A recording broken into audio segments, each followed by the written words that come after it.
Welcome back to our channel Eudaimonia classes. आज हम class 6th की एनसीईआरटी स्टार्ट कर रहे हैं पॉलिटी की, chapter 1 that is understanding diversity.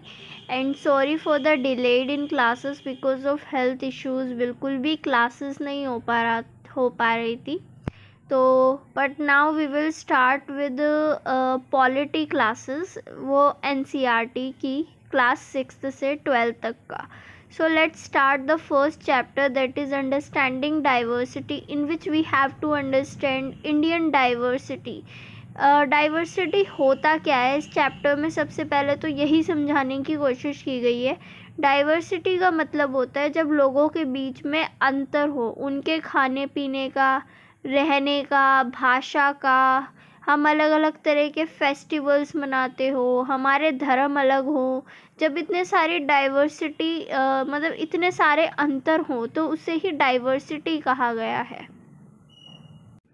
इसके बाद हम अपनी इस बुक में देखते हैं कि एक कहानी समझाई गई है, that is Sameer 1 and Sameer 2। इस कहानी के अंदर ये जो पर्सन है समीर 2, ये लड़का गरीब है और जो समीर 1 है वो रिच फैमिली से आता है। इसको इंग्लिश आती है, स्कूल जाता है, पढ़ा लिखा बच्चा है। समीर 1 पढ़ा लिखा है एंड समीर 2 गरीब है, पुअर है, खाने पीने की दिक्कतें हैं, हिंदी ही बोलना जानता है, मुसलमान है, और जो समीर 1 है वो हिंदू है। इस तरीके से नाम दोनों का सेम है, लेकिन उन दोनों में बहुत सारे डिफरेंसेस बताए गए हैं। तो इन डिफरेंसेस को हमारी बुक में समझाया गया है कि इसे आप कभी विविधता ना माने। चलो ठीक है, धर्म उनकी विविधता बन सकती है, लेकिन अगर एक अमीर है और दूसरा गरीब है तो क्या वो विविधता हो गई? क्या वो डाइवर्सिटी हो गई हमारे देश की? नहीं, ये कोई खूबसूरत चीज़ नहीं है कि डाइवर्सिटी मानी जाए और उसे एंजॉय किया जाए। गरीबी, लोगों पे खाने को ना होना, कपड़े ना होना, ये सब डाइवर्सिटी की निशानी नहीं होती। इसे बोलते हैं इनइक्वालिटी। अगर आप अलग जात से हैं तो जात के आधार पे भेदभाव किया जाता है, दैट इज़ इनइक्वालिटी। ना कि इसे हमें इंजॉय करना चाहिए, जैसे कि विविधता को इंजॉय करना चाहिए। ठीक है, तो सबसे पहला point I think I made it clear कि डाइवर्सिटी और ये जो अंतर होते हैं हमारे गरीब अमीर के, इन दोनों में अंतर होता है। और इसके बाद इस कहानी में हमें इन दोनों के बीच का भाषा का अंतर, धर्म का अंतर समझाया गया है। अगर भाषा और धर्म की बात करें या रहने की जगह आपकी अलग है तो वो आपकी विविधता है, डाइवर्सिटी है। इसके बाद हम आ जाते हैं इस पार्ट पे, that is how do we explain diversity. हमें डाइवर्सिटी को समझाना है तो ये डाइवर्सिटी आती कैसे है, तो इसको समझाया गया है कि डाइवर्सिटी जो है कई रीज़न से आ सकती है। फर्स्ट चीज़ हो सकता है कि लोग जहाँ रह रहे थे वहाँ पे रिसोर्सेज की कमी आ गई हो, अकाल पड़ गया हो, सूखा पड़ गया हो, तो इस वजह से लोगों को ट्रैवल करना पड़ता है अपने घरों को छोड़कर। हो सकता है वहाँ की जो सॉइल है वो फर्टाइल ना रही हो, खेती करने के लिए, बसने के लिए अच्छी जगह ना रह गई हो, तो इस वजह से लोगों को शिफ्ट करना पड़ता है। हो सकता है काम की वजह से, एम्प्लॉयमेंट के लिए लोग एक जगह छोड़कर दूसरी जगह आ जाते हैं। लाइक बिहार से लोग मुंबई, दिल्ली जैसे शहरों में आते हैं। हो सकता है वॉर की कंडीशन रही हो जिस वजह से लोगों को वो जगह छोड़नी पड़ी हो। तो कई चीज़ें हो सकती है जिनकी वजह से लोग एक जगह से दूसरी जगह पर ट्रैवल करते हैं, बस जाते हैं, और इस तरीके से जो अपना कल्चर है प्लस जो नई जगह का कल्चर है उन दोनों को मिक्स कर देते हैं, पुराना और नया मिक्स कर देते हैं। इस तरीके से कल्चरल आदान प्रदान देखने को मिलता है। हमारा कल्चर जो होता है वो इंटरमिंगल हो जाता है, इंटरमिक्स हो जाता है। तो आई होप आपको समझ आया होगा कि ये कल्चर जो होते हैं कैसे डेवलप होते हैं। जैसे कि मुगल्स भारत आए तो वो अपना एक नया धर्म, नई संस्कृति, नया रहन सहन, खाना पीना लेकर आए। ऐसे ही जब ब्रिटिशर्स भारत आए थे तो वो अपने साथ अपना पहनावा, खाना पीना, रहन सहन, भाषा, त्योहार, कितनी सारी चीज़ें हमारे लिए लेकर आए और हमने उनको एक्सेप्ट करा। कितनी सारी चीज़ें हैं जिन्हें हमने एक्सेप्ट करा है बाहर के लोगों से। जो भी धर्म, भाषा, संस्कृति लेकर आए हैं हमने उनको एक्सेप्ट करा है। तो यही होता है कल्चर का मिक्स हो जाना। जब लोग एक जगह से दूसरी जगह ट्रैवल करते हैं तो अपने धर्म, संस्कृति, भाषा, रीति रिवाज, खाना पीना, इन सब चीज़ों पर प्रभाव पड़ता है। तो आई होप आपको समझ आया होगा। और इसके अलावा आप देखोगे हमारी हिस्ट्री का बहुत मेन योगदान रहा है, चाहे वो सिंधु घाटी की सभ्यता हो, इंडस वैली सिविलाइजेशन हो। उस टाइम पे हम देखते हैं आर्यंस का इन्फ्लुएंस, गंगा घाटी में जो नई संस्कृति डेवलप हुई, कितने नए नए कल्चर्स डेवलप हुए हैं एक दूसरे से सीखते हुए, इतिहास से ही। ठीक है। और ये भी देखा गया कि फ़िज़िकल फीचर्स का हमारी लाइफ पर प्रभाव पड़ता है। एग्ज़ाम्पल के तौर पर अगर आप बंगाल में रह रहे हैं, कलकत्ता में रह रहे हैं, तो उसका प्रभाव ज़रूर आप पर पड़ेगा। फ़िज़िकल फीचर्स का हम पर असर पड़ता है।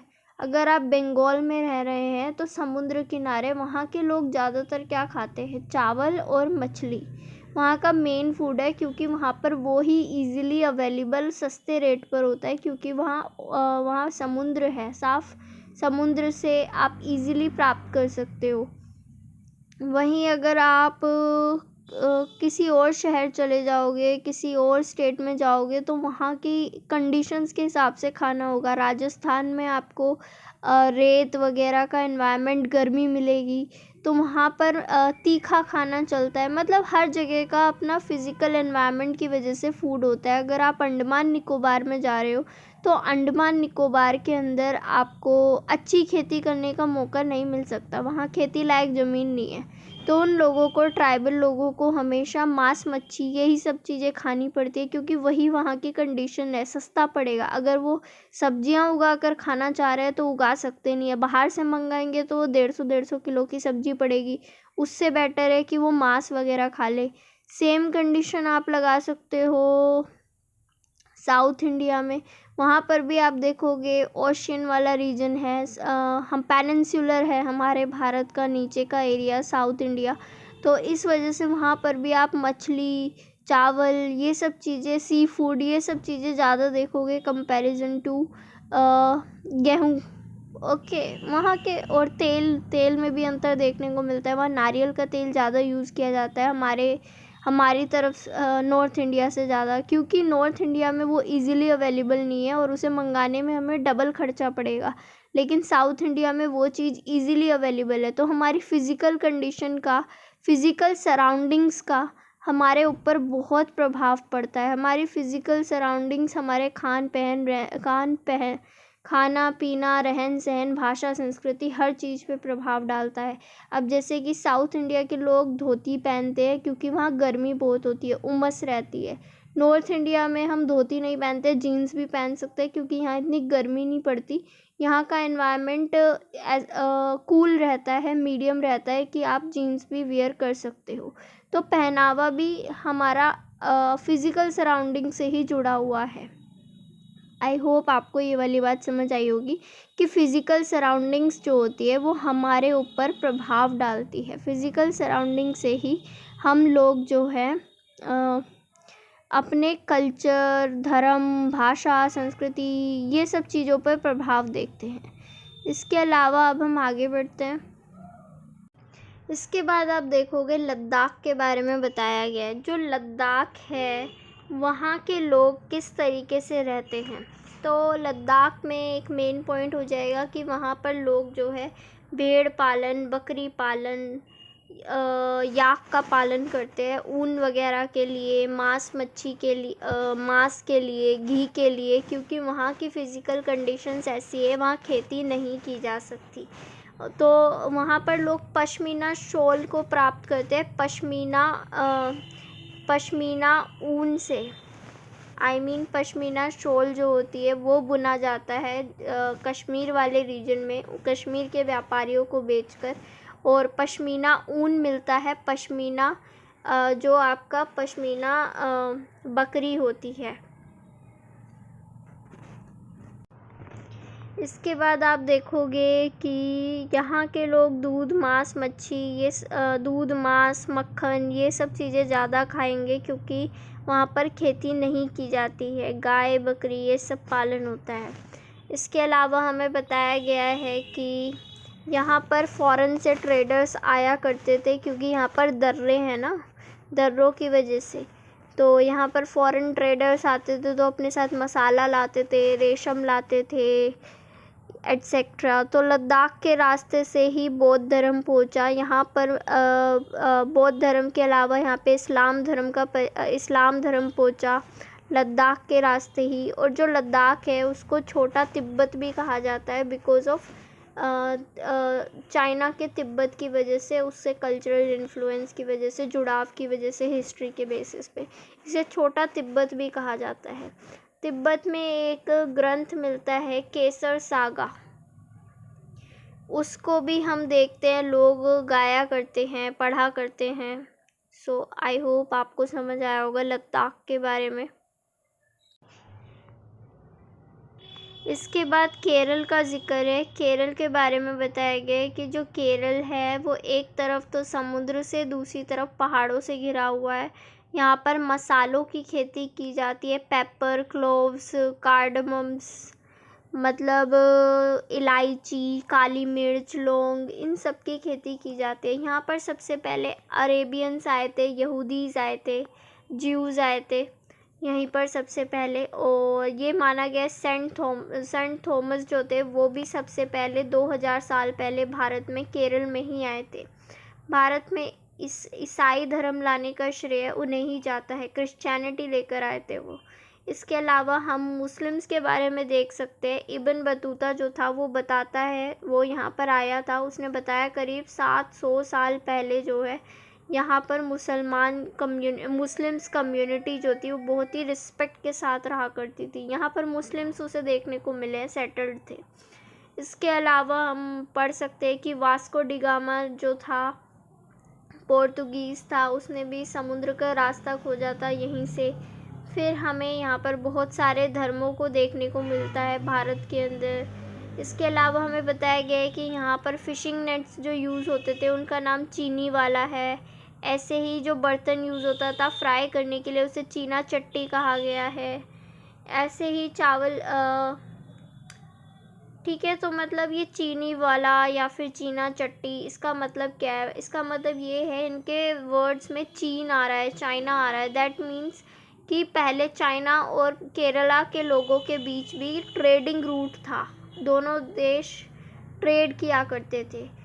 तो और जो हमारा केरला है वहाँ पर चावल की खेती की जाती है क्योंकि वहाँ पर अच्छा खासा पानी है। मछली ईज़िली अवेलेबल होगा, देन सब्जी भी बिकॉज़ यहाँ पर फर्टाइल सॉइल भी है। और चावल बहुत मतलब ये सब यहाँ पर खेती वगैरह की जाती है। इसके बाद केरला के बारे में बताया था। केरला में एक फेमस फेस्टिवल है ओणम। ओणम जो फेस्टिवल है वहाँ उसमें बोट रेस कराई जाती है। इसके बाद हम आगे बढ़ेंगे। ये जो दोनों जगह थी, केरला और हमारे पास लद्दाख, इन दोनों जगहों पर चाइनीज़, अरब ट्रेडर्स का प्रभाव देखने को मिला। ज्योग्राफी जो थी वहाँ पर किस तरीके की खेती होती है हमने उसको देखा, बिकॉज़ वहाँ पे फ़िज़िकल सराउंडिंग कैसी है उसके बेसिस पे वहाँ पर खेती या फिर कह सकते हो बकरी पशुपालन, है ना, ये सब चीज़ें की जा रही हैं। Animal husbandry because of their physical surroundings. So इसके बाद हम बात करते हैं यूनिटी इन डाइवर्सिटी की। भारत के अंदर इतनी विविधताएं हैं लेकिन फिर भी एकता है, ये बात कही गई थी जवाहरलाल नेहरू के द्वारा अपनी book the discovery of India में। उन्होंने बताया था कि ये बाहर से थोपी हुई चीज़ नहीं है जो हमारी एकता है, ये इतिहास से हम लोगों ने डेवलप करा है। अपना यूनिटी को हमने मिलकर डेवलप करा है। इंडिया एक सहिष्णु देश है, दैट इज़ टॉलरेशन करना जानता है। इंडिया के अंदर आप एक ऐसा कल्चर पाएंगे कि हम सभी लोग एक दूसरे को समझते हैं, एक दूसरे के साथ प्रति सहनशीलता रखते हैं और एक दूसरे के भगवान, एक दूसरे का फेस्टिवल, एक दूसरे की हर चीज़ एंजॉय करते हैं, हम कभी अपोज़ नहीं करते। तो ये भारत के अंदरूनी है, ये भारत में थोपा नहीं गया है, भारत के अंदर ये इतिहास से हम लोगों ने डेवलप करा है। तो ये अनेकता में एकता, यूनिटी इन डाइवर्सिटी हमें देखने को मिलती है। इसके बाद हम देखेंगे, जिक्र किया गया है रविंद्रनाथ टैगोर ने, 1 सेकेंड गाइस, रविंद्रनाथ टैगोर ने हमारा नेशनल एंथम लिखा था जो कि हमारी यूनिटी को दिखाता है। सो कमेंट्स में प्लीज़ बता दो कि नेशनल एंथम क्या है इंडिया का। सो आई होप आपको ये पूरा चैप्टर समझ आया होगा। That is the first chapter of class 6 NCERT। तो प्लीज़ फॉलो, शेयर, सब्सक्राइब। ज़्यादा से ज़्यादा लोगों तक ये UPSC लेवल कंटेंट प्रोवाइड कराया जा रहा है, and also for UGC net aspirants and for class 6 students also. So please follow, share, subscribe. Thank you so much.